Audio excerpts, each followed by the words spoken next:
Sodium bicarbonate और silica. इस पूरे का वेट कितना दिया है? 20 ग्राम था ना, 20 ग्राम मान लेते हैं, 20 ग्राम। ठीक, पहला तरीका तो ये है कि सबके मोल मान लो, सोडियम कार्बोनेट का कितना मोल होगा और सोडियम बाइकार्बोनेट का कितना मोल होगा, या तो तुम मिली मोल मान लो। ठीक है, मिली मोल मान के करना ज़्यादा आसान होता है। पर किससे करना चाहते हो तुम लोग? सीधा सीधा करना चाहते हो या उल्टा उल्टा? दोनों करना चाहते हो। दोनों क्यों करना चाहते हो तुम? ठीक है, चलो दोनों करते हैं। तो पहला तरीका ये है कि सीधा सीधा करते। सीधा सीधा मतलब जो दिया है ना, जो पूछा है, उसी को क्या मान लें, एक्स और वाई मान लेते हैं, क्योंकि इनिशियल कंपोजिशन पूछा है तो इसका खाली एक्स मानने से काम नहीं चलेगा। ठीक है, अपने को इसका इसका भी बताना है, तो इसका कितना बताना पड़ेगा? वाई। ठीक है, तो इसका कितना हो जाएगा? z मानने की जरूरत नहीं है, 20 माइनस एक्स प्लस वाई कर दो। ठीक है, यही होगा। अब ऐसा करने से एक जो वेरिएबल है वो कम हो गया। अगर z मान लेते तो एक्स्ट्रा वेरिएबल आते, 3 वेरिएबल 3 इक्वेशन सॉल्व करने में 3 दिन लगेगा। इससे अच्छा 2 इक्वेशन 2 अननोन रखें तो सॉल्व करने में 2 ही दिन लगेगा, तो 1 दिन पूरा बच जाएगा। ठीक है, क्या माना है तुमने? ग्राम, दिख रहा है? तो इसका कितना मोल होगा ये कोई बता सकता है? 106।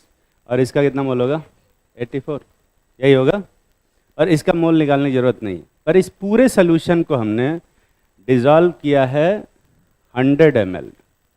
100 ml था ना, और इसमें से निकाला है कितना? 50 ml। ठीक, इस 50 ml में जो सोडियम कार्बोनेट होगा वो कितना होगा? x डिवाइडेड बाई 106 इंटू 1/2, यही होगा ना बे? ये समझ में आ रहा है कैसे किया? सदमे में सब। और सोडियम बाइकार्बोनेट कितने में होगा? Y divided by 84 into 1/2। ये समझ में आ रहा है सबको? सुबह इधर इधर देख लो, ऊपर पंखा कहाँ देख रहे? पता नहीं कहाँ कहाँ गायब रहते। यही है ना, फिजिकली और मेंटली भी? हाँ, यही मेंटली भी यही रहना। अब अपने को पता है कि जो पहली रिएक्शन होती है वो किसके प्रेजेंस में होती है? फेनोल्फथालीन के प्रेजेंस। ठीक है,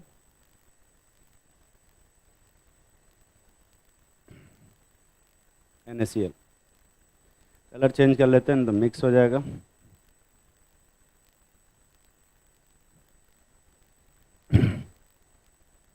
और इसमें HCl का कितना वॉल्यूम लगा वैसे? पहले वाले में फिनोल्फथालीन है ना, कितना लगा है? 500। और मोलैरिटी कितनी थी? 0.1। ये क्या है, मोल की मिली मोल? मिली मोल। इसमें किससे डिवाइड करोगे? 1000 से, क्या आ गया? मोल। और HCl का मोल अगर इतना है और इसका मोल कितना था? इतना। कौन ज़्यादा होगा? अरे कौन ज़्यादा होगा? बराबर। समझ में आ रहा है? अगली वाली जो रिएक्शन है वो NaHCO3 plus HCl is equal to NaCl plus H2O और CO2। यहाँ पर सोडियम बाइकार्बोनेट कितना आएगा? इतना ही, यही आएगा ना बे? पर कुछ सोडियम बाइकार्बोनेट ऊपर पहली वाली रिएक्शन से भी आ रहा है, दिख रहा है ना? तो टोटल सोडियम बाइकार्बोनेट कितना होगा? इतना। दोनों को ऐड करोगे? ये समझ में आ रहा है? और इस वाले स्टेप में HCl का कितना लगा? टोटल वॉल्यूम कितना लगा था? 1500 ना? तो खाली इस वाले में कितना लगेगा? 1000, है ना? और उसका कंसंट्रेशन कितना था? 0.1। और बाई क्या करोगे? 1000। ठीक है, तो ये मोल्स ऑफ HCl है और ये मोल्स ऑफ सोडियम बाइकार्बोनेट, दोनों को क्या कर दो? बराबर। कितने इक्वेशन है? 1, अबे 2। और कितने अननोन है? 2। तो कितना दिन लगेगा सॉल्व करने में? सॉल्व करो, मेहनत करो, और मैं तुम्हें बताता हूँ ये सॉल्व करके x की वैल्यू आएगी 10.6 ग्राम, अभी जस्ट किया। और यहाँ से x की वैल्यू उठा के यहाँ रख देना, तो यहाँ से जो y की वैल्यू आएगी वो 8.4 आएगी, अभी जस्ट निकाला। तो अगर ये x 10.6 है और ये है, तो सिलिका कितना आ जाएगा? 1 ग्राम आ जाएगा। तकलीफ में हो? Yes sir. तो सॉल्व कर। जब पूछ रहे थे तब काहे नहीं बताया कि नहीं समझ में आ रहा है? पूरा क्वेश्चन पढ़ा, अंग्रेजी में लिखा हुआ है, क्या लिखवा है? पूरे मिक्सचर को पहले 100 ml में डिजॉल्व किए और उसमें से 50 ml निकाल लें। तो 100 ml में अगर उतना है तो 50 ml में कितना होगा? बता, 1/2 कहाँ से आया? समझ में आ गया? तूने ऐसे किया था? कौन उधर से किया था? किया था ऐसे ही? ठीक, फिर ठीक। हाँ, ऐसा नहीं लिखवाया था। क्वेश्चन पढ़ो, जो लिखा है क्वेश्चन वही पढ़ेंगे, ठीक है? 500 ml लिखाया था जब फिनॉप्थिलीन यूज़ कर रहे हैं, और 1500 ml जब लिखवाया था जब जब मिथाइल ऑरेंज यूज़ कर रहे हैं। तो पहले वाले में 500 लग रहा है और टोटल में 1500 लग रहा है, तो दूसरे वाले में कितना लगेगा? मिथाइल ऑरेंज जब दूसरी रिएक्शन खत्म होती है तब अपना कलर चेंज करता है, तो दूसरी रिएक्शन खत्म होने से पहले दूसरी रिएक्शन शुरू होनी चाहिए, और दूसरी रिएक्शन शुरू होने से पहले पहली रिएक्शन खत्म होनी चाहिए, समझा? तो पहले पहली वाली रिएक्शन होगी ना। इसको छापने से कुछ भी नहीं मिलेगा, ठीक है? एक और क्वेश्चन देते हैं, उसको करो। रुक जाए ताकि तुम छाप पाओ।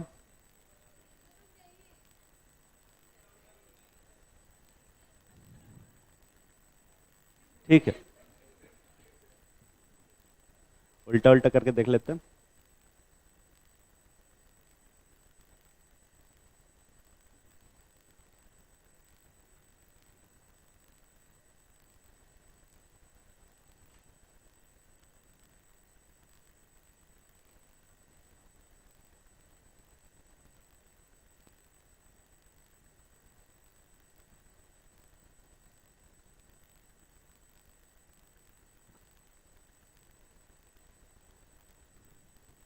इसके बाद तुम लोगों को क्या पढ़ाना है यार?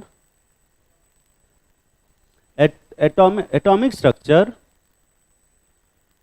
यार मुझे भी देखना पड़ेगा क्योंकि मुझे पता नहीं कि क्या पढ़ाना है।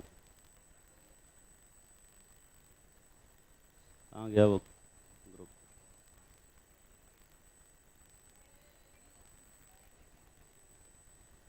होगा कहीं ना कहीं। श्योर एटॉमिक स्ट्रक्चर है? तुम लोग को पता है, मतलब तुम लोग को मिला है क्या वो प्लानर? तो एटॉमिक स्ट्रक्चर के बाद क्या है? State of matter.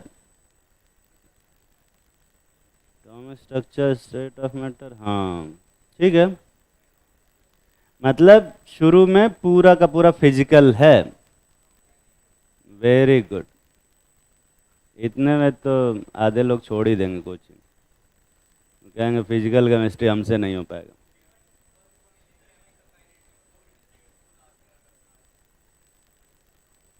तू पहले पूरा प्लानर ही रिवाइज किया नहीं? मुझे याद नहीं प्लानर, इनको याद है। तो सबसे लास्ट में क्या पढ़ा रहे हैं? देखो इसको वो भी याद है। अरे यार, इनको क्वेश्चन और सरकाजम में अंतर ही नहीं पता। सरकाजम था ये, और ये बता भी रहे आंसर। कर लिया? अबे छाप लिया ना? समझ में भी आया कि नहीं आया? चलो देखते हैं इसको करने का एक उल्टा तरीका।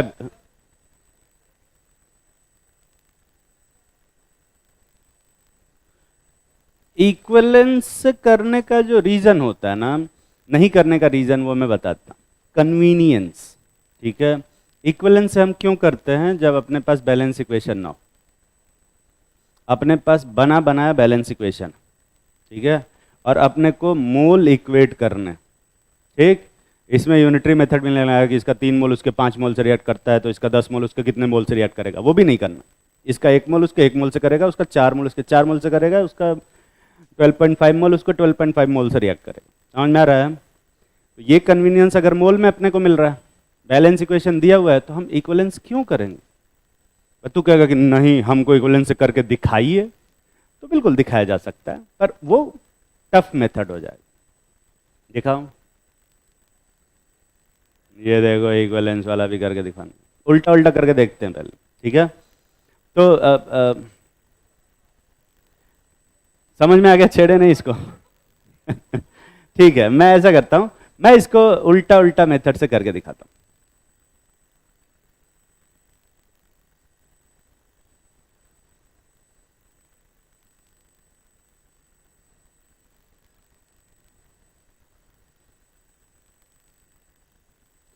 ये बताओ, पहले वाले स्टेप में HCl का कितना मिली मोल, कितना मोल लगा है?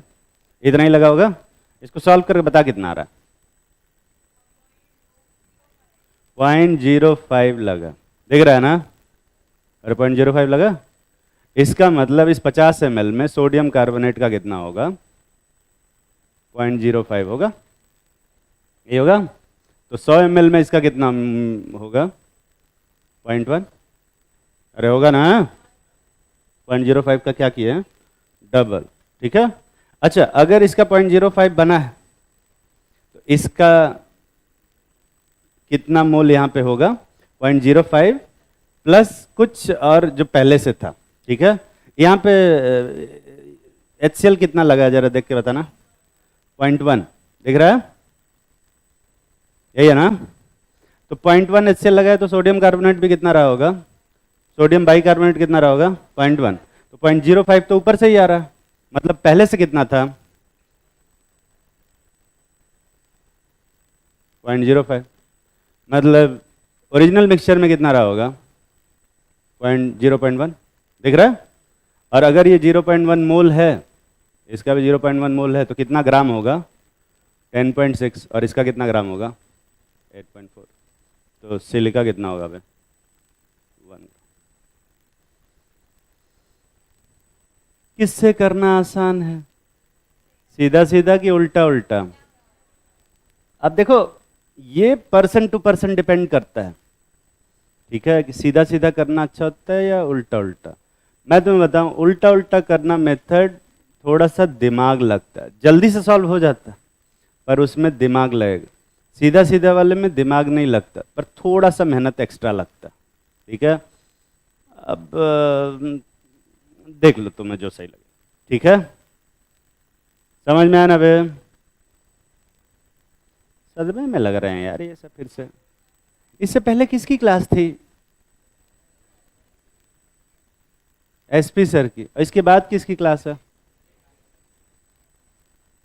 राय सर की। राय सर बढ़िया पढ़ा रहे तो लोगों। राय सर से बढ़िया टीचर फिजिक्स में अभी कोई नहीं मिलेगा तुम्हें यहाँ पे। मैं हाँ, केमिस्ट्री का तो मैं क्या, केमिस्ट्री में कोई दिक्कत तो नहीं है किसी को? किसी को नहीं। नहीं देखो, अगर ये सोच के कुछ भी ऐसा नहीं, वैसे तो ज़्यादातर लोग यहाँ पे चुप ही रहते हैं, पता नहीं क्यों। मैं तुम्हें बताऊं, अगर तुम्हें कोई भी डाउट है केमिस्ट्री में, सीधा आके मुझसे बोलो, सीधा मुझसे, क्योंकि एंड ऑफ द डे मेरे पास ही पहुँचेगा, है ना, क्योंकि मैं हेड ऑफ डिपार्टमेंट हूँ, तो ऑब्वियसली मेरे पास ही आएगा। तो ये कोई बहुत बड़ी बात नहीं, हेड ऑफ डिपार्टमेंट, अरे सर जहाँ भी हेड ऑफ डिपार्टमेंट बना हूँ मैं वहाँ से रिजाइन करके गया हूँ, है ना। तो हेड ऑफ डिपार्टमेंट वैसे मुझे बनने का कोई शौक नहीं है, और मुझे सरदर्दी चाहिए भी नहीं, है ना। क्या कौन बोल रहा है HOD? हाँ हाँ, और शक्ल देख के लगता नहीं कि मैं HOD बन सकता हूँ। थैंक यू इनडायरेक्टली बेइज्जती करने के लिए कि अरे आप HOD।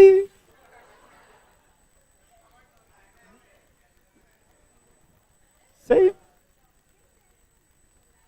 अच्छा अच्छा, ठीक है, कोई बात नहीं, कोई बात। तो अगर कोई दिक्कत हो तो तुम मुझे बिल्कुल बोल सकते हो, मुझे बोलोगे तो ज़्यादा अच्छा लगेगा। अगर तुम पीठ पीछे जाके बोलोगे तो हो सकता है कि मेरे तक बात पहुंच जाए, फिर तुम्हें खराब लगे, है ना। तो डायरेक्टली मुझे बोलो कि सर ये वाली चीज़ है, नहीं समझ में आ रहा है, ये वाली चीज़ हमको आपका पसंद नहीं है, आपकी शक्ल पसंद नहीं है, उसका कुछ नहीं कर सकता मैं। हाँ, या फिर भाई अभी क्या ही कर सकते, जो दिया है। दाढ़ी बनवा के आए, क्या करे? एसी सही करवा दे। अरे केमिस्ट्री पूछ रहे हैं तो एसी ठीक है, एसी तो सही चल रहा है। गर्मी लग रही है क्या तुम लोगों को? अब तो सही काम करता है एसी, ऐसा नहीं। तुझे ज्यादा, तुझे गर्मी लग रही है? कोई कितने लोगों को गर्मी लग रही है? हाथ उठाओ। अरे हाथ उठाओ, ऐसा डरने की जरूरत नहीं, थोड़े बहुत लोगों को गर्मी लग सकती। एसी बंद है? हाँ यार, तभी कहूँ मुझे क्यों गर्मी लग रही है थोड़ा थोड़ा। अभी ऑन हो गया होगा। आज ठंड लग रही है तो ऑन करके टेम्परेचर बढ़वा देते हैं ना। ऑफ करने से सफोकेशन हो जाएगा, तो ऑन रखे रहने दो। टेम्परेचर, अगर तुम्हें ठंड लग रही है तो टेम्परेचर थोड़ा सा बढ़ा लिया करो, है ना, मतलब बढ़वा दिया करो, ठीक है। मैं पढ़ाई लिखाई पूछ रहा हूँ, ये एसी का टेम्परेचर बात कर। अबे यार, खैर, तो लोग को केमिस्ट्री में कोई दिक्कत नहीं है ना? कितने लोग को केमिस्ट्री में कुछ भी थोड़ा बहुत दिक्कत होती है? थोड़ा बहुत, हाँ हाँ, हाथ उठाओ, दिक्कत हो तो बताओ तो। हाँ हाँ, ठीक है ठीक है ठीक है। क्या दिक्कत है? अरे एक मिनट भाई, पूछ लेंगे, सबकी दिक्कत है। हाँ, लेके आओ मेरे पास क्वेश्चन, एको वाली क्वेश्चन लेके आए मेरे पास। एक्स्ट्रा टाइम, देखो हम तुम्हें बताएं, टाइम की जहां तक बात है, टाइम तो हम वाइफ को भी नहीं दे पा रहे। हमारा डिवोर्स होने वाला है टाइम की कमी की वजह से। तो ऑलरेडी इतनी क्लासेज लगी रहती हैं, हम वो ये करे, देखो करे उधर डिवोर्स देके यहाँ टाइम दे दीजिए। वाह, कितने सेल्फिश लोग हैं भाई। बढ़िया, टाइम का थोड़ा कंस्ट्रेंट है, तो अगर तुम्हारे पास क्वेश्चन नहीं है, क्वेश्चन है तो क्वेश्चन लेके आओ, मैं बता दूं, ठीक है? क्या? वही तो दिक्कत वाली बात है। मैं 1:30 के बाद फ्री रहता हूँ। हाँ, लंच के बाद थोड़ा सा फ्री रहता हूँ, है ना? और कौन आता है? हाँ, तू, क्या दिक्कत है तुझे? यहाँ पे हो जाते हैं, घर पे नहीं होते, तो ये थोड़ा सा ना मुझे लगता है कि दिमाग उमाग की दिक्कत है।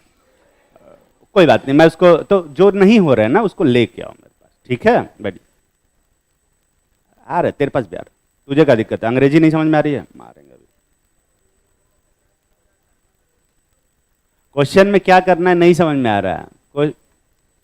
वो देखो, अरे भैया, तुम्हारी प्रॉब्लम भी डिस्कस की जाएगी, चिंता मत। इनकी अलग प्रॉब्लम।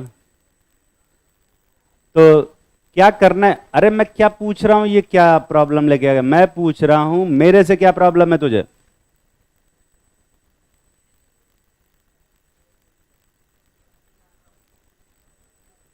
बैठो। अच्छा, तुझे तुझे हाँ हाँ, नोट्स नहीं बनवाते हैं, थ्योरी नहीं लिखवाते हैं।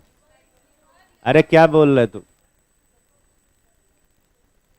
हाँ हाँ, जहाँ जरूरत, अरे पढ़ा रहे भैया, मालूम है यार, मतलब जहाँ जरूरत होगी वहां लिखवाएंगे भाई। जब क्या? देखो पूरी केमिस्ट्री, ये प्रॉमिस तो मैं तुम्हें नहीं कर सकता, है ना, पर मैं कोशिश करूंगा कि पूरी केमिस्ट्री मैं पढ़ाऊं। पर जस्ट इन केस अगर कुछ ऐसा इशू हुआ तो इनऑर्गेनिक के लिए एक दूसरे टीचर लग जाए। अरे यार एक मिनट, बढ़िया टीचर हैं यार वो, तुम लोग। अच्छा, अबे तुम मेरी प्रॉब्लम, अपनी प्रॉब्लम नहीं बतानी यहाँ पे। वो कह रहा है केमिस्ट्री पढ़ता हूं, पढ़ता ही रह जाता हूं। तुझसे, इनसे पूछे क्रिटिसिज्म तो ये तारीफ करने बैठ गया। केमिस्ट्री पढ़ने लगते तो इसका तो सोल्यूशन दिया है मैंने कि डेली टाइम टेबल मत बनाओ, वीकली टाइम टेबल बनाओ। पूरे हफ्ते भर तक केमिस्ट्री पढ़ते रह जाते हो, ऐसा तो नहीं होता होगा ना? पर डे हो सकता है कि एक दिन केमिस्ट्री लेके बैठे और केमिस्ट्री पढ़ते रह गए पूरा दिन, बिल्कुल हो जाता है, चलता है, कोई दिक्कत वाली बात नहीं। वीकली सबको इक्वल टाइम दे रहा है ना, फिर क्या दिक्कत है भाई? ये कोई प्रॉब्लम ही नहीं है।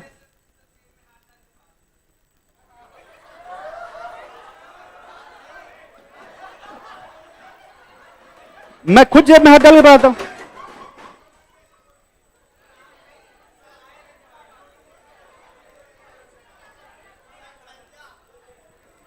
अच्छा, वो प्रिया रंजन सर, उनका नाम प्रिय रंजन है, उनका नाम प्रिया बुलाते हैं सब लोग। एक मिनट।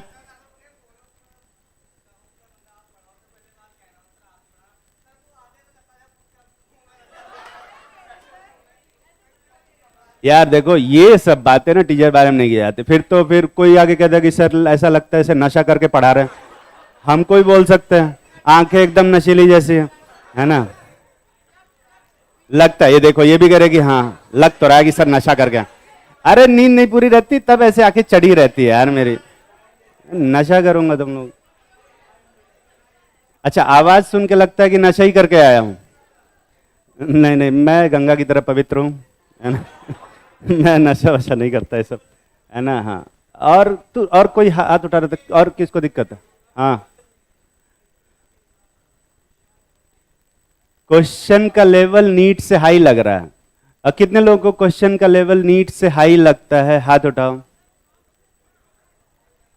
ठीक, अरे जिनको लगता है वो हाथ उठाओ यार, देखो ऐसा कुछ वो नहीं है। तुम तो हाथ उठा, तुम तो उठे ही हुए, और कोई? तो हाँ, वो पीछे से तो एक छोटा सा आधा हाथ उठा रही है। और कोई जिनको नीट का लेवल से हाई लगता है? उनको मैं बताऊं, बिल्कुल नीट के लेवल से हाई लेवल का क्वेश्चन करवा रहा हूं मैं। क्यों? उसका रीजन है, क्योंकि क्या होता है ना, बैठ बैठ। उसका रीजन ये है कि मैं बहुत बेसिक से लेके बहुत हाई लेवल तक का क्वेश्चन कराता हूं, पर नीट से थोड़ा सा ऊपर जाके छोड़ देता हूं, ठीक है। क्योंकि उसका रीजन है कि जब एग्जाम में अपन जाते हैं ना, नीट के जब एग्जामिनेशन प्रेशर में रहते हैं, तो हमारा जो परफॉर्मेंस होता है वो थोड़ा सा डाउन हो जाता है। तो अगर हमारी प्रिपरेशन ऊपर तक के क्वेश्चंस की रहेगी तो परफॉर्मेंस डाउन होगा, तो उसके नीट के लेवल वाले जो क्वेश्चन है वो सॉल्व हो जाएंगे। उसका रीजन बस यही है। तो थोड़ा सा, बस थोड़ा सा नीट के हल्का सा ऊपर रखता हूं मैं, जानबूझ के। ये इंटेंशनल है, ऐसा नहीं कि बस ऐसे ही रख दिया। तो नीट से ऊपर ही रखते हैं। हाँ। उसका रीजन ये है कि एक बार में सबको समझ में नहीं आ रहा है, तो अगर नहीं समझ में आएगा तो मुझे सबको साथ लेके चलना है। ये एक क्रॉस क्वेश्चन है, बिल्कुल। अब मैं तुम्हें बताऊं, पिछले 12 साल से तो करा ही रहा हूं मैं, तो मुझे लगता है कि इस बार भी हो ही जाएगा। हर साल बेकार बच्चे ही मिलते हैं, है ना। कोई दिक्कत वाली बात नहीं, तुम लोग नॉर्मल हो एकदम, ऐसा नहीं कि एकदम गधे हो, है ना। ऐसे ही आते हैं यार, क्या कर सकते हैं, ऐसा माली सप्लाई उधर से हो रहा है, क्या कर सकते हैं। हाँ, बिल्कुल होता है, होता है, होता है ना। ऐसे बच्चों का मतलब कैसे बच्चों का? नहीं नहीं, इस बैच में से सिलेक्शन बिल्कुल हो सकता है। देखो, सिलेक्शन के लिए अलग क्राइटेरिया होता है। देखो, टॉपिक से डिबेट मत करो। अब भी मैं केमिस्ट्री में प्रॉब्लम्स डिस्कस कर रहा हूं, ठीक है। तो वो पहले डिस्कस किया जाए। और कौन, किसको दिक्कत है? हाँ,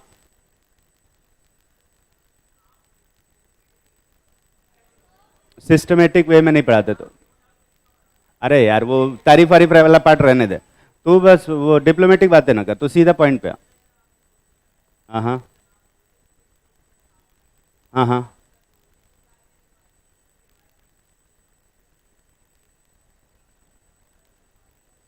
तो उसको घर पे जाके सॉल्व नहीं कर पाता, ठीक है। तो अब से क्या करेंगे, छापने का मौका देंगे, ठीक है।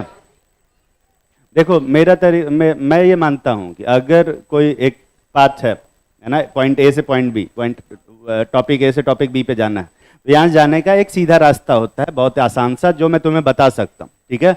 दूसरा होता है, थोड़े टेढ़े मेढ़े रास्ते भी होते हैं, ठीक है। और ये रास्ता तुम्हें खुद से एक्सप्लोर करने होंगे। तो जब यहाँ से यहाँ तुम खुद से एक्सप्लोर करोगे, तो रास्ते में पड़ने वाले जितनी डिफिकल्टीज हैं वो तुम अपने मन से आइडेंटिफाई कर सकते हो, अपने मन से, और वहां पे पहुंच सकते हो। मेरा काम तुम्हें सिर्फ यहाँ पहुंचाना नहीं है, यहाँ से यहाँ के बीच में जितनी डिफिकल्टीज है उन सब से इंट्रोड्यूस कराना। और उसका एक ही तरीका है कि मैं तुम्हें रास्ता ना बताऊं, मैं तुम्हें कहूं कि इसी डायरेक्शन में कहीं है, और तुम खुद से खोजो। तो रास्ते में डिफिकल्टीज आएंगी सॉल्व करते टाइम, है ना। तो तुम आसपास के इलाकों को अच्छे से समझ पाओगे। अगर मैं तुम्हें सिर्फ रास्ता बता दूंगा, देख यहाँ से लेके यहाँ तक जाने का ये सोल्यूशन है, तो तुम्हें खाली ये रास्ता याद रहेगा। समझ में आ रहा है? तो ये जो ये इस टाइप का जो मैं करता हूँ ना, कि मैं छापने नहीं दूंगा, या मैं छापने से पहले ही मैं चेंज कर देता हूँ, है ना, उसका एक बहुत इंटेंशनल रीजन है। मैं चाहता हूँ कि वो तुम करो, ना कि मेरा वाला छापो, ठीक है। इट्स लाइक कि अगर जिम में जाते हो और इंस्ट्रक्टर एक्सरसाइज कर रहा है और तुम बस एक्सरसाइज करते हो उसको देख रहे हो, तो तुम्हें फिटनेस नहीं मिलेगा।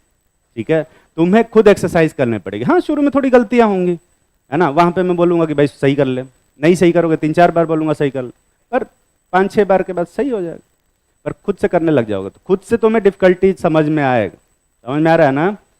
और उसी हिसाब से काम करते हैं, और इसलिए जानबूझ के मैं ऐसा करता हूँ। यहाँ जो पैटर्न बना है ना, ये ऐसा 1 साल में नहीं बना, सर 12 साल 13 साल के एक्सपीरियंस से इस टाइप का बना रखा है मैंने। तो अभी वो उसको चेंज करना तो बड़ा मुश्किल है, तुम हो उसके हिसाब से ढलना पड़ेगा।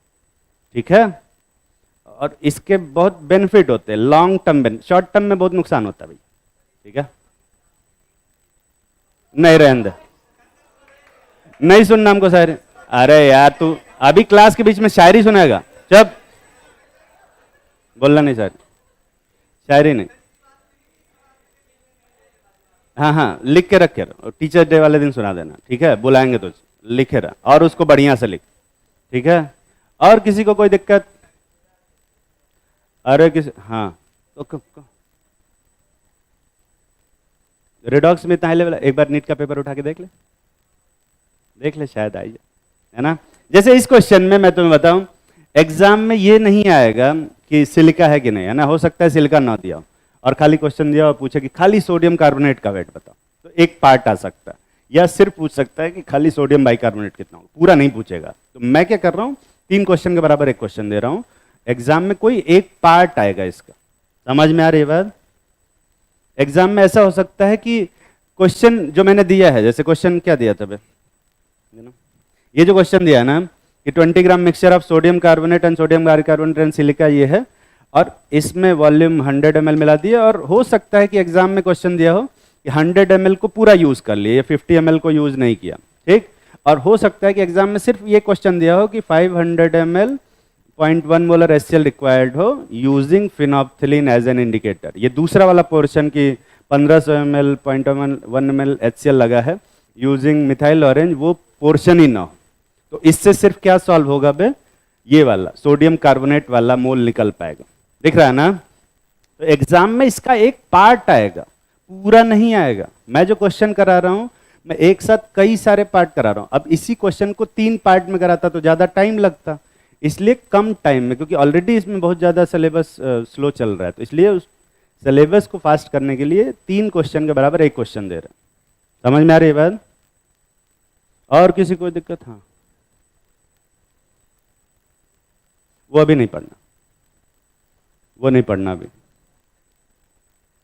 लॉज ऑफ केमिकल कॉम्बिनेशन पढ़ना है क्या तुम लोगों को? अरे यार वो तो मत ही पढ़वा, तुम टेस्ट के लिए पढ़ रहे हो। थ्योरी वाले क्वेश्चन डिस्कस कराते, ठीक है, ठीक, चलो ठीक, वो करवा देते हैं। तो ये अभी ये कौन सा टाइट्रेशन पढ़ा रहे थे? Double diet. किसी को ऐसा लगता है कि मुझे थोड़ा और टॉपिक्स को एक्सप्लेन करने की ज़रूरत है? किसी को ऐसा लगता है कि नहीं बहुत एक्सप्लेन कर रहे हैं, थोड़ा फास्ट पढ़ाइए? कोई ऐसा, किसी को ऐसा है जिसको लगता है कि नहीं नहीं सिलेबस स्लो है, थोड़ा फास्ट होता तो अच्छा रहता? कोई ऐसा है? ठीक है। किसी को ऐसा लगता है कि टॉपिक समझने में दिक्कत हो रही है, लाइक समझा नहीं पा रहे हैं? किसी को ऐसा लगता है कि सर बोर कर देते हैं, सुला देते हैं यार? अच्छा, और टीचर में क्या चाहिए होता? बस इतना ही तो चाहिए होता है मुझे लगता है। समोसा? तुम चाहते हो कि हम तुम्हें समोसा बंटवाएं? वो तो नहीं हो पाएगा। इतने लोगों को समोसा खिलाएंगे, कितने लोग हैं? 89 आप गिन के बैठे हैं, देखिए अपने को नहीं गिने, नहीं ठीक है। तो 90 लोग हैं और 10-10 रुपए के समोसे खाएंगे, 900 रुपये हो जाएंगे यार। इतना तो कैश है नहीं मेरे पास। यूपीआई अकाउंट में भी तो होना चाहिए। अबे घरी, चलो किसी दिन खिलाएंगे, अभी आज ही खिलाना है क्या? चलो ठीक है। अगर आइडोमेट्री और आइडीमेट्रिक टाइट्रेशन में डिफरेंस बता दो, ठीक है, तो फिर मैं सोचूंगा। 1 मिनट, कितने लोग बता सकते हैं आइडीमेट्रिक टाइट्रेशन और आइडोमेट्रिक टाइट्रेशन में क्या डिफरेंस होता है? आई होप 2-3 बार बोल चुके हैं अब तक, तो पढ़ के आ जाना चाहिए, शर्म के मारे पढ़ लेना चाहिए था। कौन बताएगा डिफरेंस में? अरे तू बताएगा? हाँ हाँ हाँ, बता बता।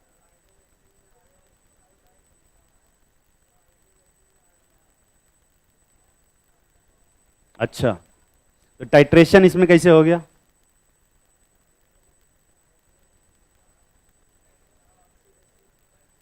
बैठ जा, बैठ जा, बैठ जा। और कोई? तू कुछ कर, तू भी पढ़। चल बता बता बता, तू ही बता।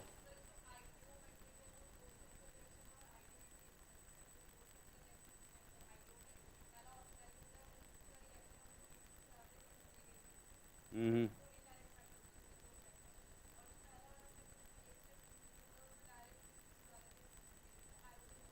हम्म। अरे बैठ, तू तू दोनों खड़े। अरे हाँ, तू ताली बजा रहा था ना, तो तू ये बता कि आइडीमेट्री और आइडोमेट्रिक टाइट्रेशन का क्या बताया इसने? तो तू ताली क्यों बजा रहा था?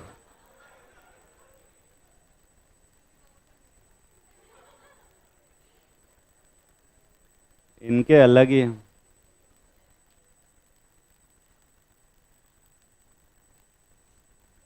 उसके बगल में खड़ा, क्या बताया इसने आइडोमेट्रिक आइडीमेट्रिक में डिफरेंस? एटलीस्ट ऑनेस्ट तो है। हाँ, तो तूने पहले से पढ़ा होगा फिर तो। इतना भी सच नहीं बोलना होता। तो पढ़ के भी नहीं आया, ध्यान भी नहीं दे रहा है, तो मतलब क्या?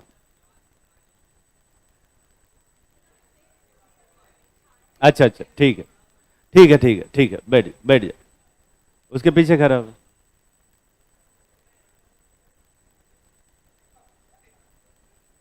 तुझे तो आवाज आई होगी।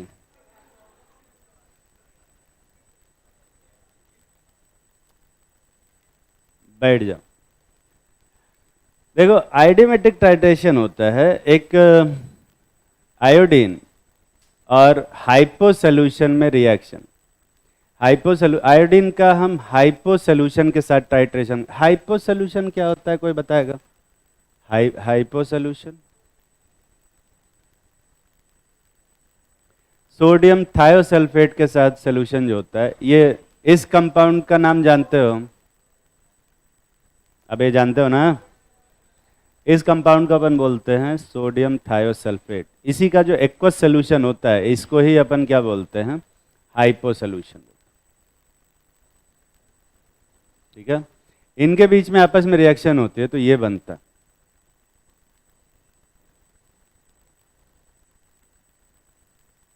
इक्वेशन बैलेंस है क्या? कर लोगे? तो ये एक बैलेंस इक्वेशन है, इसके अकॉर्डिंग आयोडीन और हाइपो में रिएक्शन कराते हैं। हाइपो सोल्यूशन समझ में आ रहा है ना? सोडियम थायोसल्फेट सोल्यूशन को अपन क्या बोलते हैं? हाइपो सोल्यूशन बोलते हैं। तो किसी भी क्वेश्चन में आयोडीन का अमाउंट दिया रहेगा और हाइपो का अमाउंट पूछेगा, या फिर हाइपो का अमाउंट दिया रहेगा और आयोडीन का अमाउंट पूछेगा, इसको अपन डायरेक्ट टाइट्रेशन बोलते हैं between iodine and hypo solution. इस टाइट्रेशन को हम कौन सा टाइट्रेशन बोलते हैं? आयोडीमेट्री बोलते हैं, आयोडीमेट्री। स्पेलिंग क्या होती है यार?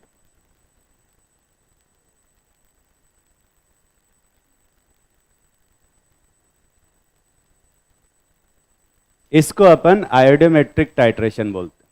ठीक है, अब आयोडोमेट्रिक टाइट्रेशन क्या होता है?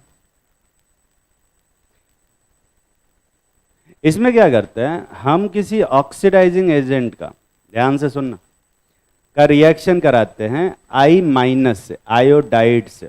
ठीक है, आयोडाइड में अपन NaI ले सकते हैं या फिर KI ले सकते हैं।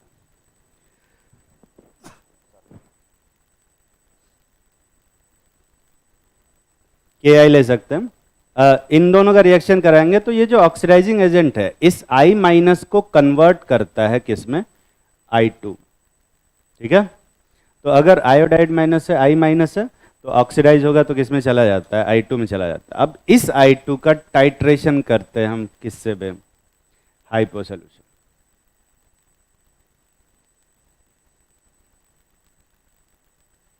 अगर मुझे हाइपो का अमाउंट पता होगा तो क्या आयोडीन का अमाउंट पता कर सकते हैं, और आयोडीन का अमाउंट पता कर लेंगे तो आयोडीन के जो ग्राम इक्विवेलेंट होंगे वो किसके ग्राम इक्विवेलेंट के बराबर होंगे, ऑक्सीडाइजिंग एजेंट के ग्राम इक्विवेलेंट के बराबर होंगे। मतलब हाइपो का ग्राम इक्विवेलेंट डायरेक्टली किसके बराबर कर दिया जाएगा, ऑक्सीडाइजिंग एजेंट के ग्राम इक्विवेलेंट के। तो यहाँ पे एक्चुअली में एक इनडायरेक्ट टाइट्रेशन होता है बिटवीन ऑक्सीडाइजिंग एजेंट और क्या, हाइपो सोल्यूशन। बीचों में क्या यूज करते हैं हम लोग, I माइनस। इस प्रोसेस को, इस टाइट्रेशन को अपन क्या बोलेंगे, आइडोमेट्रिक टाइट्रेशन बोलते हैं। आइडोमेट्रिक टाइट्रेशन और आइडोमेट्रिक टाइट्रेशन समझ में आया ना।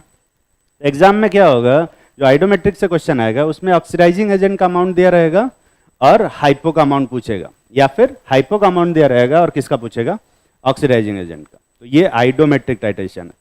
और आइडीमेट्रिक टाइट्रेशन में आयोडीन का अमाउंट दिया रहेगा, हाइपो का पूछेगा, और हाइपो का दिया रहेगा, आयोडीन का पूछेगा। इन दोनों में से कोई एक पूछेगा।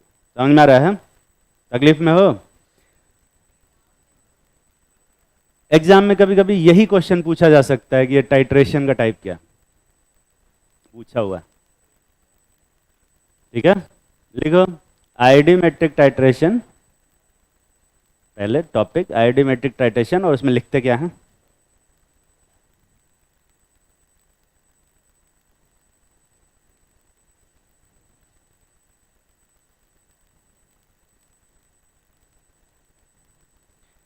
देखो it is a direct titration between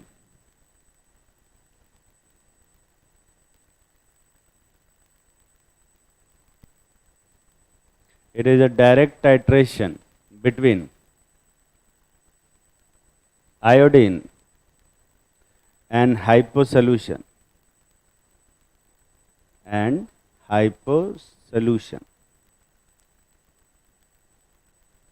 bracket में लिखो, हाइपो सोल्यूशन के ब्रैकेट में एक्वस सोल्यूशन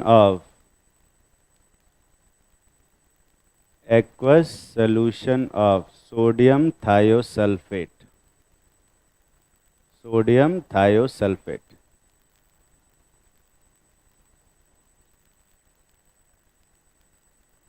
और ये ऊपर वाला इक्वेशन लिख लेना।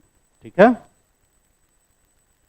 अच्छा हालांकि यहाँ पे बैलेंस इक्वेशन लिखा है तो तुम चाहो तो डायरेक्ट बैलेंस इक्वेशन से कर सकते हो, लेकिन अगर तुम n फैक्टर भी निकाल लो तो भी काम चल जाएगा।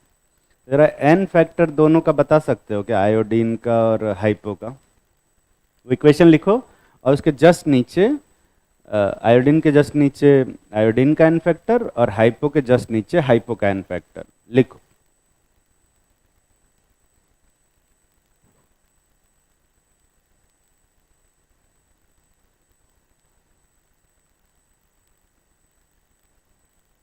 दोनों का वन,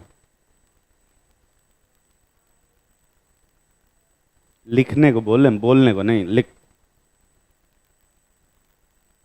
n फैक्टर तो निकालने आता है ना सबको। तू दोनों फिर से साथ में बैठ गए हो बे, ये देखो देख ही नहीं रहे तू दोनों। तो ये बोले ना, एक को पीछे एक को आगे बैठना, मानते नहीं है सब।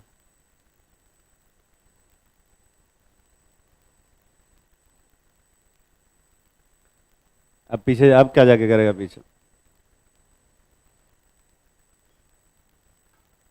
देखो क्लास के अंदर सब एक ही एज ग्रुप के लोग बैठते हैं तो उनके बीच में बढ़िया बातचीत होती है ना, बोलचाल की वजह से फ्रेंडशिप लेवल एक हद तक चली जाती है। पर मैं तुम्हें बताऊं, उसकी वजह से ना पढ़ाई में डिस्टर्बेंस बहुत ज़्यादा आती है। तो अगर तुम्हारी फ्रेंडशिप पढ़ाई को इनकरेज कर रही है तो वो फ्रेंडशिप रखो, और अगर वो डिस्करेज कर रही है तो उसको मत ही रखो तो अच्छा। ठीक है, पढ़ाई डिस्टर्ब नहीं होना चाहिए, तो तुम जो चाहे वो करो, पढ़ाई डिस्टर्ब होगी तो मुझे दिक्कत होगी। ठीक है, मोस्ट ऑफ टाइम मैं बताऊं, इस एज में जो फ्रेंडशिप होती है वो पढ़ाई को डिस्टर्ब करती है। ठीक है, तो ऐसे एक आदमी, जैसे मोस्ट ऑफ टाइम क्या होगा, दोनों लोगों की पढ़ाई सिर्फ तभी हो पाएगी जब दोनों का पढ़ने का मन होगा, है ना। तो अगर उसमें से एक का भी पढ़ने का मन नहीं है तो वो दूसरे को पढ़ने नहीं दे सकता, ठीक है। ये हमेशा होता है, ये फैक्ट है। तो अगर मान लो कि एक टाइम है, यहाँ से जाने के बाद अगर तुम्हें एक इंसान को पढ़ने का मन कर रहा है और एक इंसान बोर हो रहा है, तो वो कहेगा कि चलो घूमने चलते हैं, उसको भी ले जाएगा। उसका पढ़ने का मन था, अब जब उसका घूमने का मन है और इसका पढ़ने का मन है तो फिर तब भी पढ़ाई नहीं होगी, और दोनों का घूमने का मन है तब तो वैसे भी पढ़ाई नहीं होने वाली। तो एक ही टाइम पे दोनों का पढ़ने का मन करे, उसका इंटरसेक्शन टाइम जो होता है बहुत कम होता है, और ऐसे में पढ़ाई का जो अमाउंट है, जो जो number of hours of studies है, वो कम हो जाता है, ठीक है। तो अगर ऐसा हो रहा है तो मैं सजेस्ट करूँगा कि यहाँ पे एक बेसिक सा रूल बना लो कि अगर एक का भी पढ़ने का मन करेगा तो दूसरे को भी पढ़ना पड़ेगा। तो ऐसे में तुम्हारी जो फ्रेंडशिप है वो पढ़ाई को इनकरेज करेगी, ठीक है।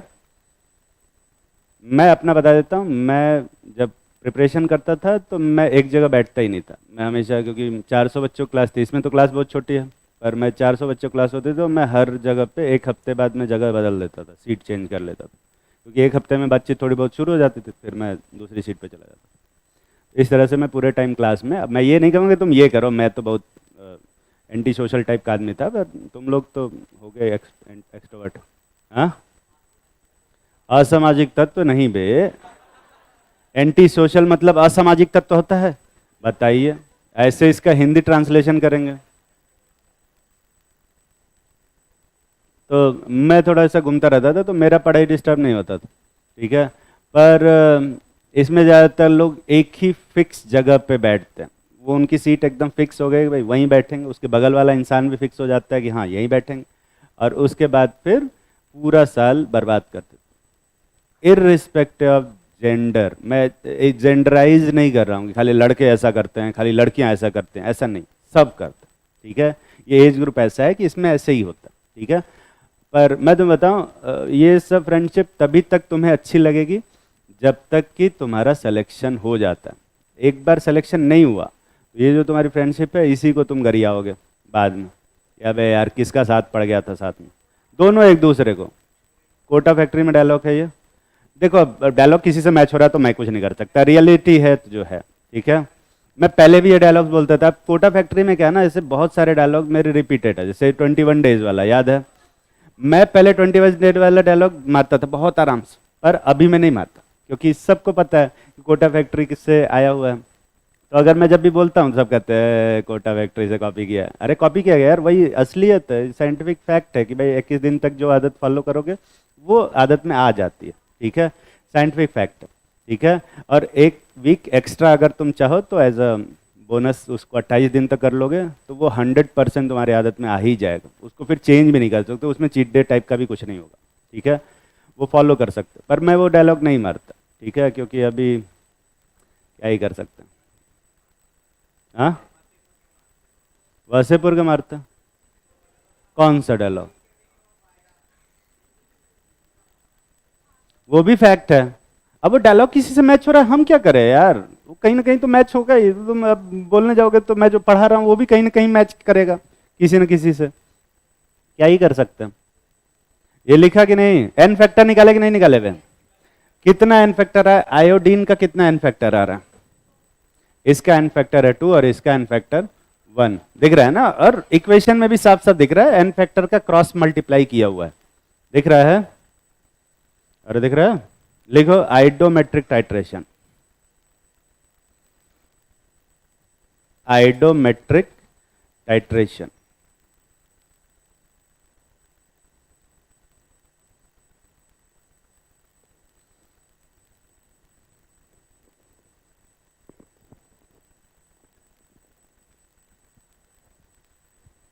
It is an indirect titration. It is an indirect titration between an oxidizing agent, an oxidizing agent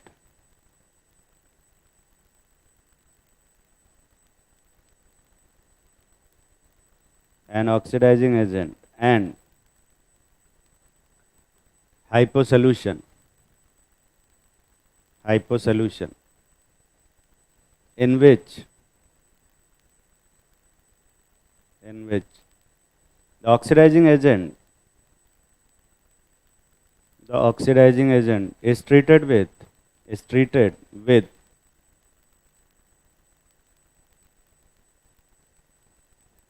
is treated with excess of iodide ion, excess of iodide ion, I minus ion लिखे ना, bracket में लिखो NaI और Ki, sodium iodide या फिर potassium iodide, most of time यही दोनों iodide दिए रहेंगे, ठीक है। एक्सेस ऑफ सोडियम आयोडाइड और पोटेशियम आयोडाइड, ब्रैकेट क्लोज कर लिया। The liberated iodine, liberated iodine क्या होता है, जो आयोडीन वहां से निकलेगा उसको, the liberated iodine is now treated with hypo solution.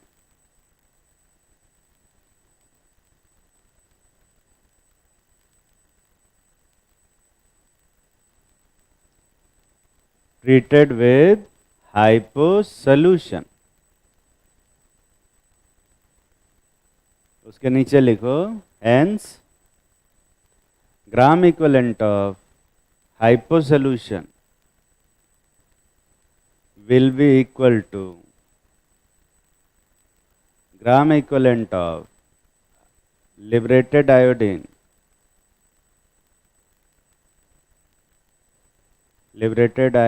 iodine फिर से equal to gram equivalent of oxidising agent, gram equivalent of oxidising agent. अब क्योंकि यहाँ पे ऑक्सीडाइजिंग एजेंट नहीं लिखा हुआ है तो अपन ने यहाँ पे कोई बैलेंस इक्वेशन नहीं लिखा है, और बैलेंस इक्वेशन नहीं लिखा है तो इस क्वेश्चन को कैसे करना पड़ेगा, ग्राम इक्विवेलेंट से ही करना पड़ेगा, ठीक है। वैसे अगर तुम चाहो तो बैलेंस इक्वेशन लिख के भी कर सकते हो, पर क्यों लिखें, ठीक। एक छोटा सा क्वेश्चन करते हैं आईडी मेट्रिक टाइट्रेशन से, ताकि अपने को समझ में आए कि किस टाइप के क्वेश्चन आते हैं, ठीक है। लिखो कैलकुलेट वॉल्यूम ऑफ, हाँ इक्वेशन, इसमें आइडोमेट्रिक में इक्वेशन नहीं है, क्योंकि आइडोमेट्रिक में ऑक्सीडाइजिंग एजेंट दिया नहीं है, K14 के लिए अलग होगा, K2Cr2K7 के लिए अलग होगा, ठीक है। तो अलग अलग इक्वेशन है, क्या करोगे लिख के, n फैक्टर से निकालना होगा, ठीक है। लिखो कैलकुलेट वॉल्यूम ऑफ, कोई कंसंट्रेशन बताओ बढ़िया सा, तू बोल, अरे कोई कंसंट्रेशन बोलो, कंसंट्रेशन बोलने में इतना टाइम लगता है, जल्दी बता, तू बोल। 0.05 molar hypo solution, 0.05 molar hypo solution required for complete oxidation of, for complete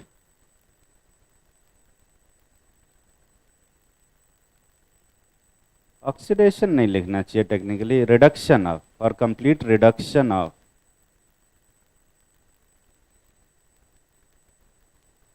2.54 ज़्यादा हो जाएगा, ठीक है। 2.54 grams of iodine, pure iodine, 2.54 grams of pure iodine करो।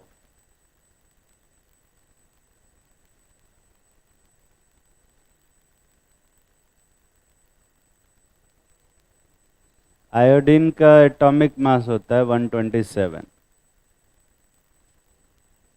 किसका एटॉमिक मास तू बता रहे थे, हाइपो का, हाइपो का क्यों चाहिए तुझे,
कितने लोग कुछ ना कुछ आंसर निकाल लिया?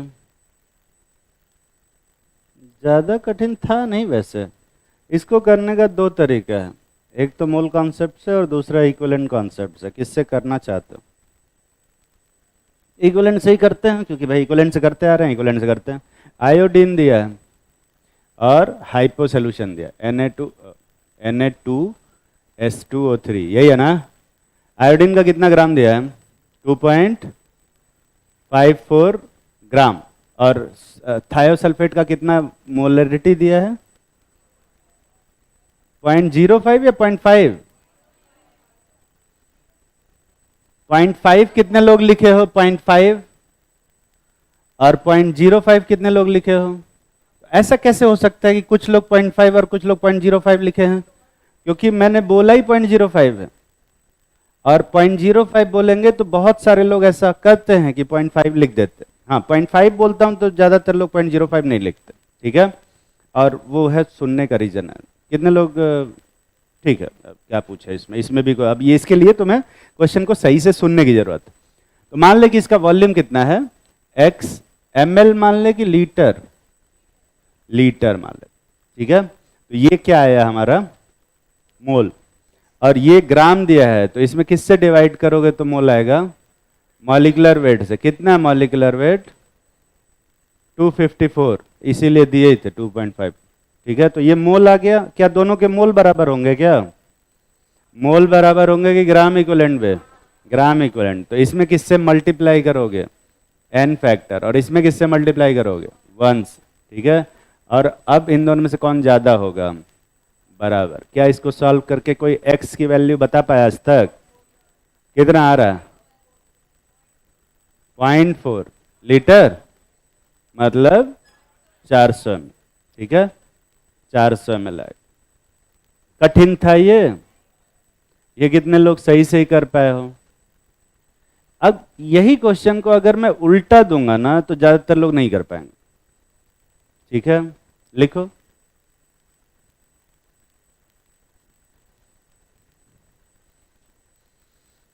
Three grams of iodine sample required.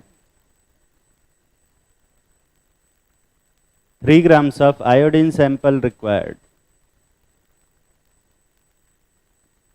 400 ml of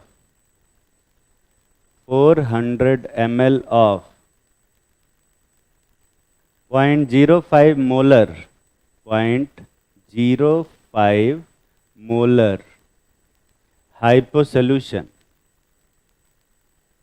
hyposolution for complete reaction.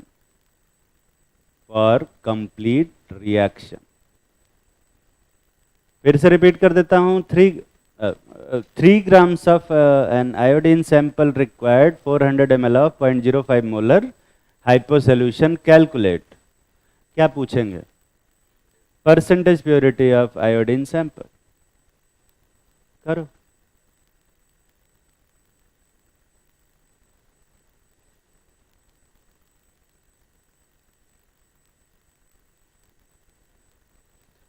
Same question है, पता चल रहा है? अब देखो, तुम्हें अगर यही नहीं पता चल रहा है कि दोनों क्वेश्चन एक ही हैं, तो फिर तुम्हें थोड़ा सा अपनी लैंग्वेज को सही करने की जरूरत है। बोलने वाली लैंग्वेज नहीं, समझने वाली जो लैंग्वेज है उसको सही करने की जरूरत है। दोनों एग्जैक्टली सेम क्वेश्चन।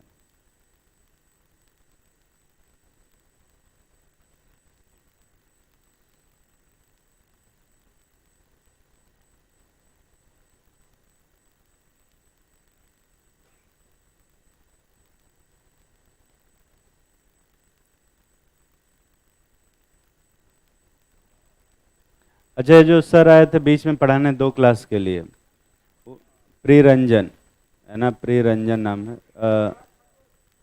हाँ हाँ, प्रिय ठाकुर या प्रियरंजन, दोनों दोनों ही नाम है उनका। प्रियरंजन ठाकुर नाम है उनका। तो उनसे किसी को कोई दिक्कत है?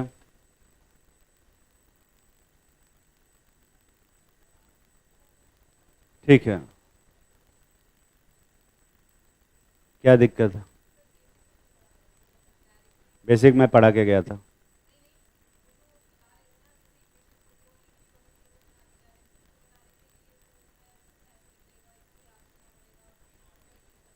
वो इनऑर्गेनिक पढ़ा रहे थे नहीं?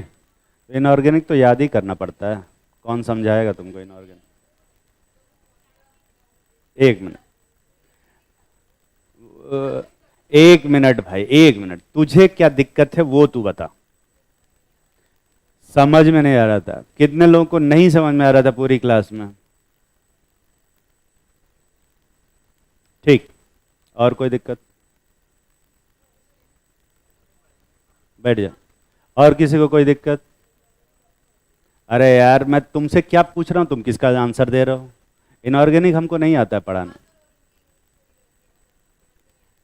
मेरी इंग्लिश समझ में आती है? अरे मेरे हमें किस तरह के कमेंट हैं ये बताओ? अगर उनके पीठ पीछे तुम ये सब बोलते हो तो मेरे पीठ पीछे क्या क्या बोलते होंगे ये सब? हैं? ये तो बस सीधा गाली देना। इसको इसको टीचर कौन बनाया? अरे टीचर और इसको एचओडी कौन बना दिया? नहीं, कलुआ कहीं का। ये सब यही सब बोलते होगे, और क्या बोलोगे? थोड़ा है ना, टीचर को भी बोलो तो पीछे भी बोलो तो थोड़ा सही से बोलना चाहिए, ठीक है? और किसी को कोई दिक्कत है? हाँ, ये हाथ उठा रहा तू हाथ उठाया था ना? खड़ा खड़ा। अरे खड़ा, क्या दिक्कत? दिक्कत बता तू।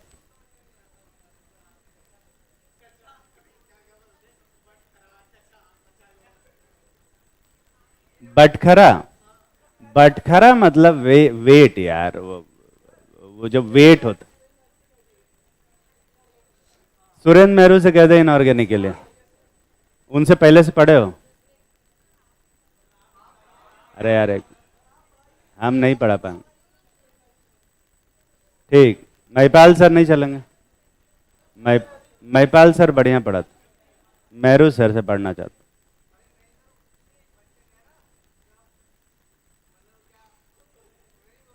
नहीं नहीं, सोच समझ के बोलना। हाँ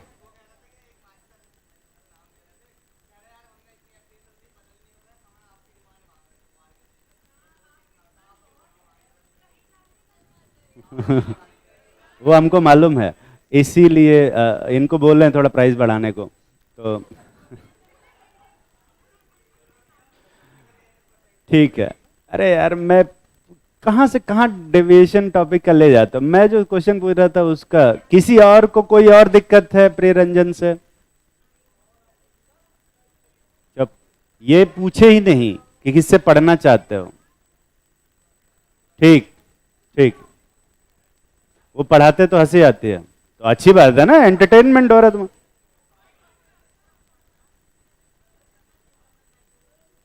पढ़ा सही रहते पर शक्ल अच्छी नहीं लगी, अब वो बेचारे क्या करेंगे? पुनर्जन्म लेके आए तुम लोग पढ़ाने।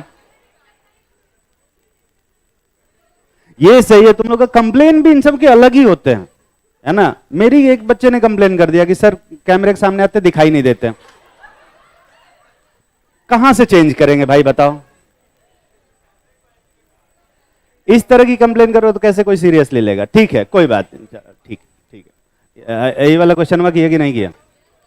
कितने लोग कुछ ना कुछ एक्सप्रेशन लिख लिए? ठीक, तो यहां पर क्या हो रहा है? सेम यही क्वेश्चन है, बट किससे करना चाहते हो भाई? सीधा सीधा कि उल्टा उल्टा? मैं इसको सीधा सीधा करता हूं, ठीक है? तो मैंने मान लिया कि आयोडीन का, अबे हटना, आयोडीन का कितना ग्राम था? 3 ग्राम। अरे एक्स नहीं भाई, 3 ग्राम, 3 ग्राम दिया ही हुआ था, लेकिन परसेंटेज प्योरिटी कितनी मान ली? एक्स बाई क्या? ये क्या है? Pure weight of iodine. तो कोई बता सकता है कि प्योर मोल्स ऑफ आयोडीन कितना होगा? 254। और इसका मोल कितना होगा? 0.05 इंटू कितना ml दिया था? 400। तो ये क्या आया है? मोल की मिली मोल। इसमें किससे डिवाइड करोगे? 1000। ये क्या आ गया? मोल। तो दोनों के मोल बराबर होंगे क्या? इसका ग्राम इक्विवेलेंट। तो इसमें किससे मल्टीप्लाई करोगे? 2, और इसमें किससे? 1 से। और ये 1 से मल्टीप्लाई करना उतना ही जरूरी है जितना ये 2 से मल्टीप्लाई करना पे, है ना? तुम कहोगे सर क्या फर्क पड़ेगा 1 से मल्टीप्लाई करे कि ना मल्टीप्लाई करे? 1 से मल्टीप्लाई करने से कैलकुलेशन पे कोई फर्क नहीं पड़ेगा, लेकिन एग्जामिनेशन में अगर ये तुम्हारी 1 से मल्टीप्लाई करने की आदत नहीं है तो एग्जाम में कभी 2 से भी मल्टीप्लाई करना होगा तो वो भी नहीं करोगे, ठीक है? तो इसलिए हमेशा 1 से मल्टीप्लाई करना भी, ठीक है? दोनों बराबर करो, सॉल्व करना, मेहनत करना, x की वैल्यू आ जाएगी 84.66। यही आ रहा है? ठीक। ये कितने लोग अपने मन से सही कर पाए हो? ठीक है, देखो इस टाइप के क्वेश्चन करने लग गए हो तुम लोग अब। तो अभी अगर मैं हाइपो का अमाउंट देके, अच्छा पूछ तो दिया, दोनों ही क्वेश्चन पूछ दिया। इस वाले में आयोडीन का अमाउंट दिया था, हाइपो का पूछ लिया, और हाइपो का देख के आयोडीन का पूछ लिया। लिखो आइडोमेट्रिक टाइट्रेशन। क्या एक क्वेश्चन? आइडोमेट्रिक टाइट्रेशन का क्या हुआ? क्या हुआ? ठंडा लग रहा है? इधर आके बैठ। कंबल, कंबल लेके आया करो अपना तुम लोग। लिखो एक छोटा सा क्वेश्चन।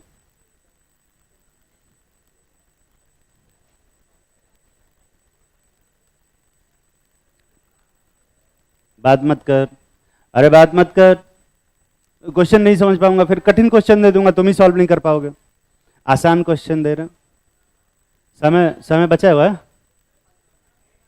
कोई बढ़िया ऑक्सीडाइजिंग एजेंट बताओ। तो बोल, इनको ऑक्सीडाइजिंग एजेंट में नहीं पता होगा, जल्दी से बता कोई ऑक्सीडाइजिंग एजेंट। क्या? अबे जल्दी बोल, कल पनवेल निकलना है। तू बता कोई ऑक्सीडाइजिंग। K2Cr2O7 लिखो। 2.94 grams of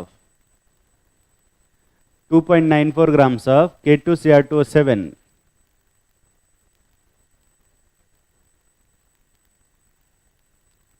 was treated with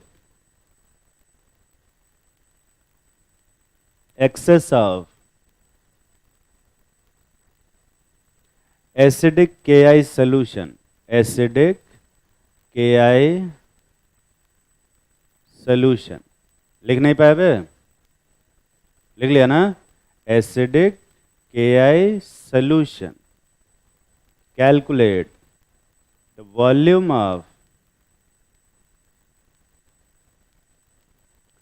point, कितना मोलर दे दें? 0.6 मोल। 0.6 कैंसिल हो जाएगा। हाँ ठीक है, 0.6, अब बोल दिया इसने 0.6 तो ठीक है। 0.6 molar hypo solution required, hypo solution required for complete reaction with liberated iodine, liberated iodine।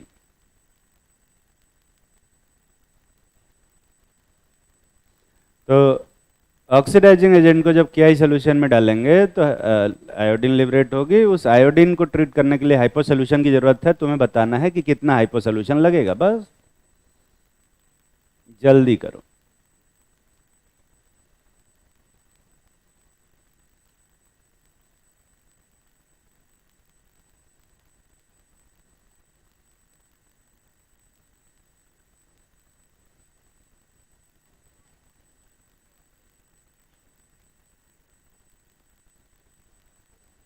देख ले तू देख हाइपो सोल्यूशन क्या है। बहुत अच्छा। कितने लोग कुछ न कुछ आंसर निकाल लिए? जल्दी करो बे।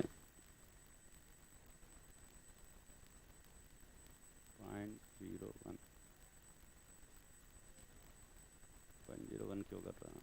10 10 60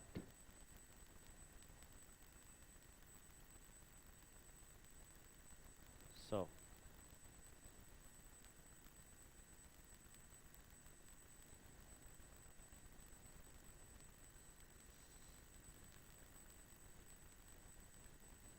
कितने लोग कुछ न कुछ आंसर निकाल लिए?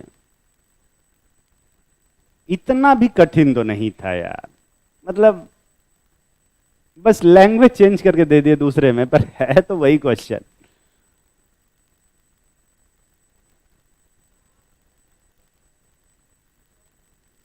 हंड्रेड ml कितने लोग आंसर निकाल पाए हो? ठीक। तूने कितना निकाला है पीछे? हाँ हाँ। कंसंट्रेशन कितना लिया?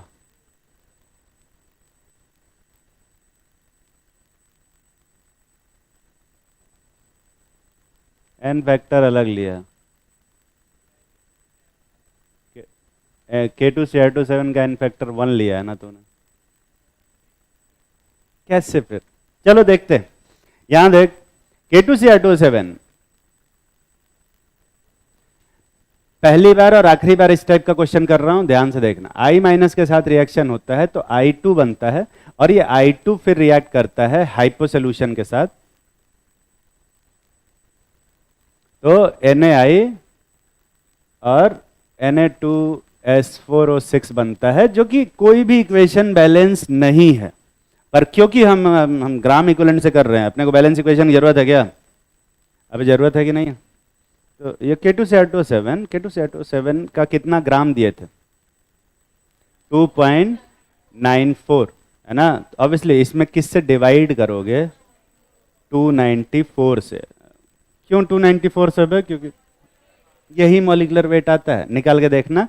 पोटेशियम का 39 into 2 plus 52 into 2 plus 7 into 16, यही ना करना। ये 294 आएगा, और इसीलिए 2.94 दिया था। ठीक है, ये तो इसका मोल आया। ये इसका ग्राम इक्विवेलेंट कितना होगा?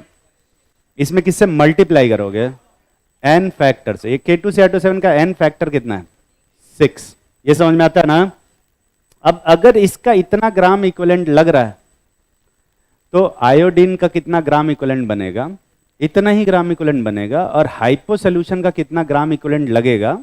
इतना ही ग्राम इक्विवेलेंट लगेगा। और यहाँ जो NaI बन रहा है, और वो जो उधर वो Na2S4O6 बन रहा है, और ये Na माइनस है, सब इतना ही बनेंगे। सबके ग्राम इक्विवेलेंट क्या होंगे? बराबर, यही इक्विवेलेंट कॉन्सेप्ट। ठीक है, अपने को बैलेंस इक्वेशन नहीं पता है तो क्या हुआ? सबका ग्राम इक्विवेलेंट बराबर होगा, ये अपन जानते हैं। दिख रहा है ना बे? और समझ में आ रहा है?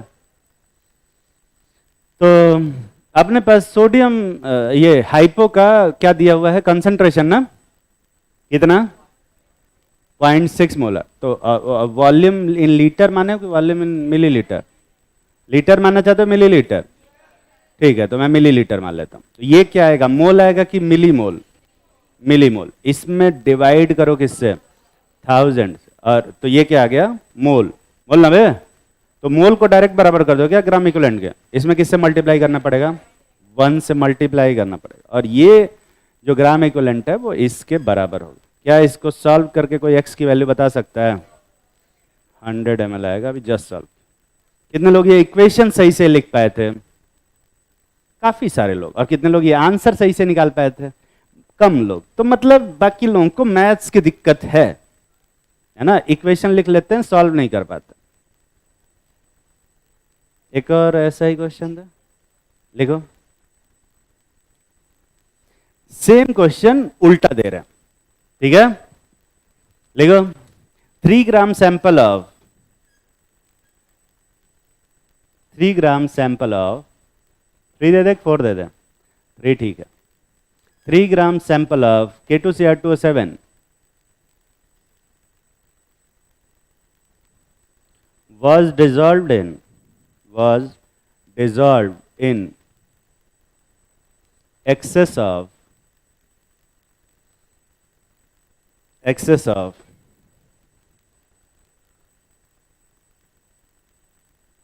acidic KI solution.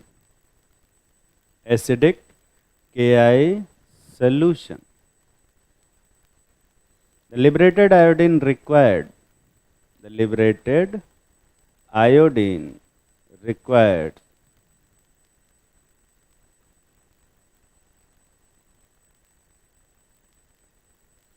100 ml of 0.6 molar 100 ml of 0.6 molar hyposolution.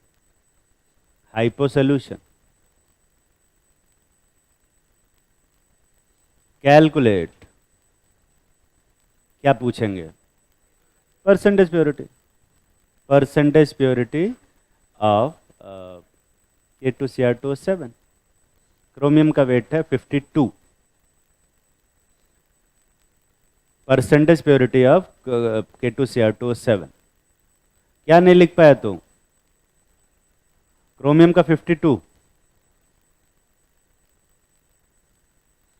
वैसे अगर तुम पिछले क्वेश्चन से इन्फ्लुएंस हो तो तुम्हें क्रोमियम के एटॉमिक वेट की जरूरत नहीं है, पर फिर भी सही से करना। दोनों सेम क्वेश्चन है, पता चल रहा है। 98 आना चाहिए।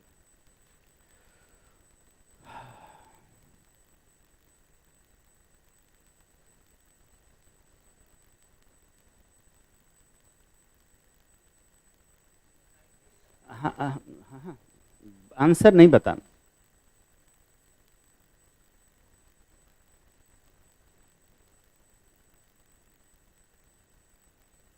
अब इसी में कुछ लोग ऐसे हैं जो तुरंत आंसर बता देते हैं, और कुछ लोग ऐसे हैं जो अभी मतलब खाली एक्सप्रेशन लिख पाते हैं, और कुछ लोग तो इतने महान हैं कि अभी एक्सप्रेशन भी नहीं लिख पाए। और इसमें कुछ अल्ट्रा लीजेंड लोग भी बैठे हैं जो क्वेश्चन पढ़ रहे हैं अभी कि लिखें क्या, बस वो खाली ये लिख पाए कि K2Cr2O7 के आगे बस वेट लिखा हुआ है 3 ग्राम और कुछ नहीं। तो ये वेरिएशन है थोड़ा सा, तो जिसकी वजह से दिक्कत हो रही है। कितने लोग कुछ ना कुछ आंसर निकाल लिए? हाथ उठाओ। 98 कितने लोग निकाले हो? और कितने लोग 98 के अलावा कुछ और निकाले हो, कुछ और आंसर? कितना पे 6 जोड़ो उसमें। तो इस क्वेश्चन का आंसर मैं सोल्यूशन दूं कि नहीं दूं? बता देता हूं। सीधा सीधा करना चाहते हो कि उल्टा उल्टा पे? हाँ, उल्टा उल्टा करना चाहते हो? बिल्कुल उल्टा उल्टा करते हैं।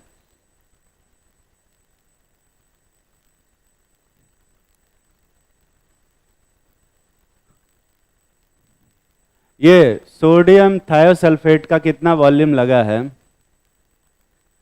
100 ml पॉइंट कितना 6। ये मोल है कि मिली मोल? बाई क्या करोगे 1000 इंटू कितना 1। ये क्या है हमारा? अरे कितना है बे? Gram equivalent. ये ग्राम इक्विवेलेंट है ना? यही ग्राम इक्विवेलेंट किसका होगा?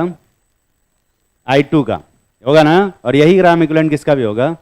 K2Cr2O7 का। तो अगर ये ग्राम इक्विवेलेंट है तो कितना मोल होगा? इसमें n फैक्टर से मल्टीप्लाई करोगे डिवाइड में?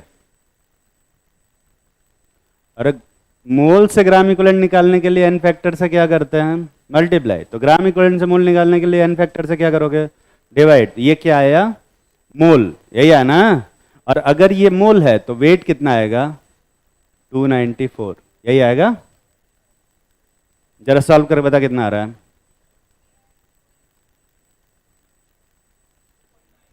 अभी जस्ट किया, चेक करके देख ले। यही आ रहा है? अभी यही आ रहा है ना? तो अगर 3 ग्राम में 2.94 ग्राम है तो 100 ग्राम में कितना होगा? इंटू 100/3।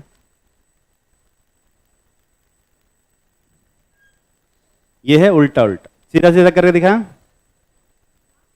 पागल हो गए क्या? यही करते रहेंगे, सीधा उल्टा उल्टा सीधा कर लेना, ठीक है? समझ में आ रहा है कि नहीं बे? किससे करना आसान होता है, सीधा सीधा कि उल्टा उल्टा? उल्टा सीधा। देख लेना जो तुमको सही लगे, जो तुमको सही लगे, ठीक है?